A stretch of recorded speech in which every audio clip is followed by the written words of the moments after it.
E aí, galerinha, eu brinco que eu vivi pra chegar nesse auge agora, que é falar sobre o materialismo dialético. Ou seja, nós vamos falar de dois caras que são os caras, galera. São os caras das pessoas que se dizem críticas, pessoas de senso comum, pessoas que realmente têm conhecimento crítico. Nós vamos falar agora de Karl Marx e de Friedrich Engels. Esses caras são, como eu falei, são os top das galáxias. Por quê? Porque esses dois pensadores, eles vão falar sobre a Revolução Industrial, tá? Só que eles não vão somente falar, mas eles vão pensar em um modelo que supere essa questão da desigualdade social, da acumulação exorbitante para algumas pessoas, enquanto outras vivem nessa miserabilidade tremenda, tá? Então eles criam uma teoria que é chamada materialismo dialético. Por quê?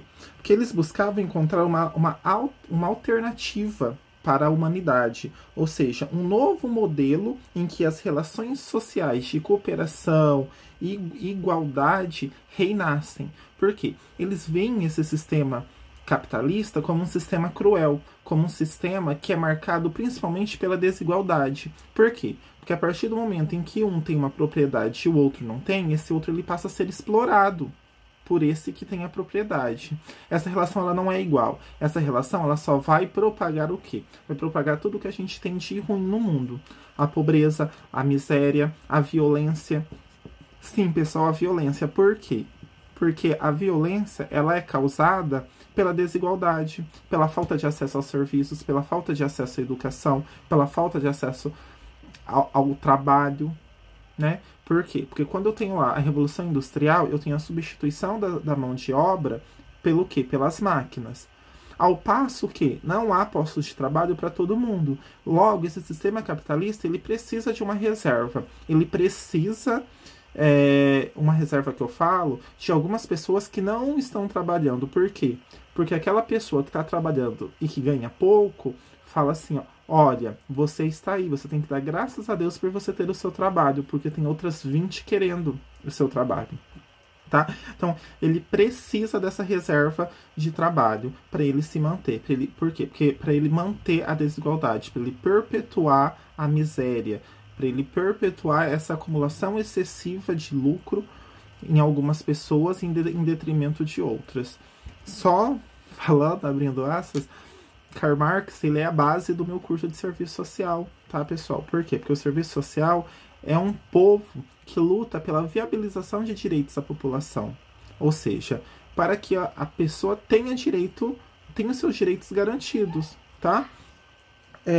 Então, Marx e Engels, eles são considerados socialistas. Por quê? Porque eles criticam essa sociedade capitalista e pensam numa sociedade em que as pessoas se ajudam, em que há cooperação e igualdade entre as pessoas, em que uma coisa não é só minha, mas é uma coisa que é nossa. Então vamos lutar pelo que é nosso, tá? E eles lançam então uma teoria filosófica chamada materialismo dialético. Vamos lá, materialismo dialético. O que é isso, professor? Vamos compreender as duas palavras, materialismo e dialética. Então eles falam que tudo que está à nossa volta, tudo que é do mundo é material. Isso aqui é material, tá? Isso aqui é material. Assim, a explicação do mundo, a explicação da realidade, elas devem partir do material e não estar sujeitada e não estar sujeitas, né? Nossa, sujeitada é para acabar. E não estarem sujeitas a explicações religiosas ou a crenças. Então tem que ter referência à matéria para se explicar a realidade.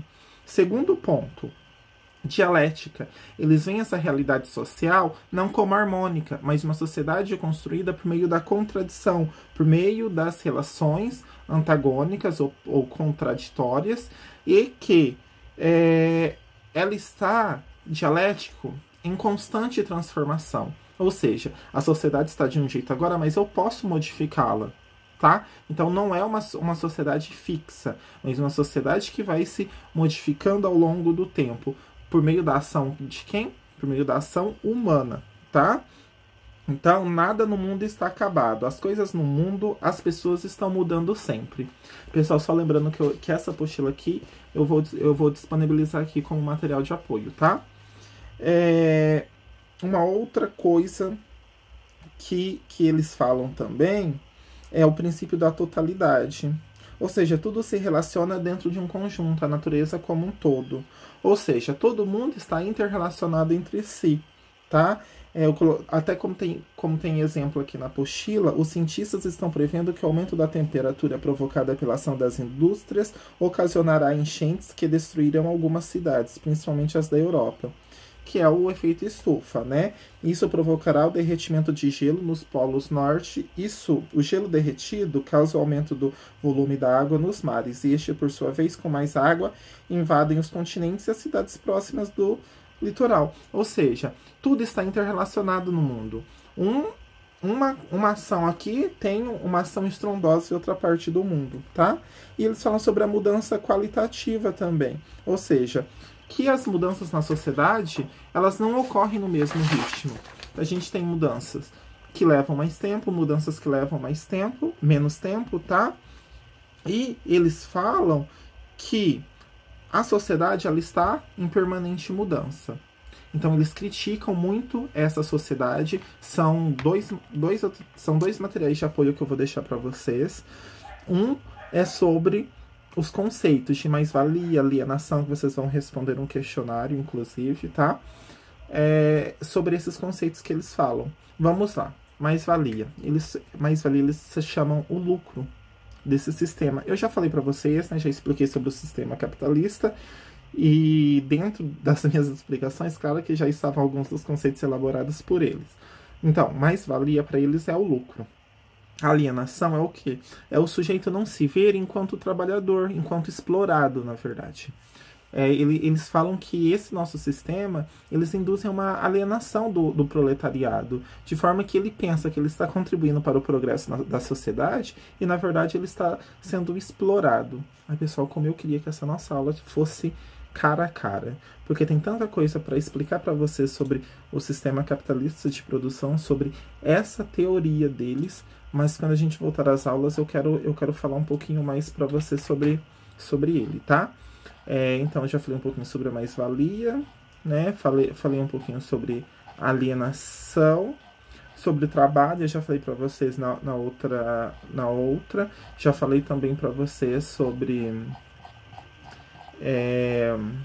o lucro, né, que é a mais-valia, sobre o valor, já falei para vocês, que é a questão dos trabalhadores serem explorados porque eles não têm controle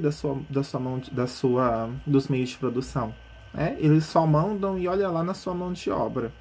Até que eu dei o exemplo do artesão para vocês.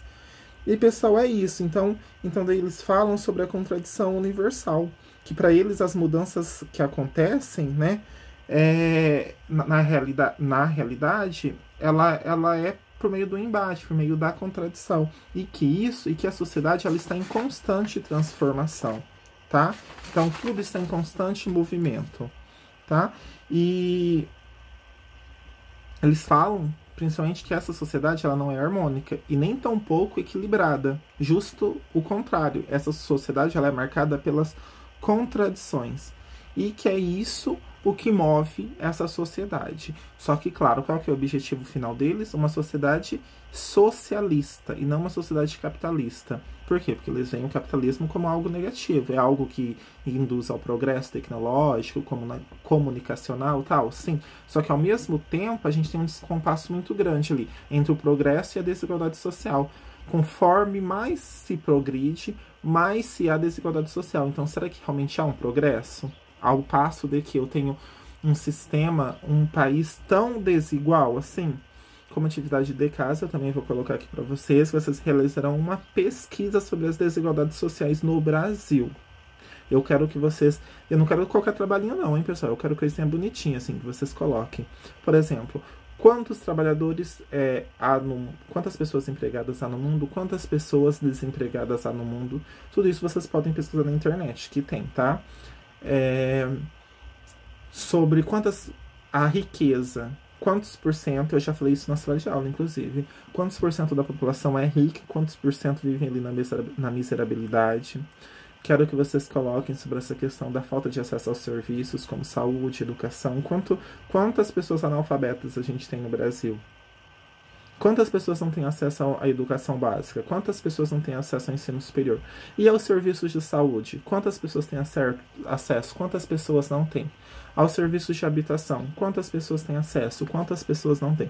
Então, vocês verão que, ao passo que a gente tem um progresso tecnológico, um progresso econômico, a gente tem também o que? A gente tem uma desigualdade muito grande. Por quê? Se alguém evolui, se alguém ganha dinheiro, é em cima de alguém. E é isso que Marx e Engels criticavam, pessoal. Eles criticavam essa sociedade desigual, essa sociedade em que um cresce em cima da exploração do outro. Espero que vocês tenham entendido um pouquinho sobre isso, tá?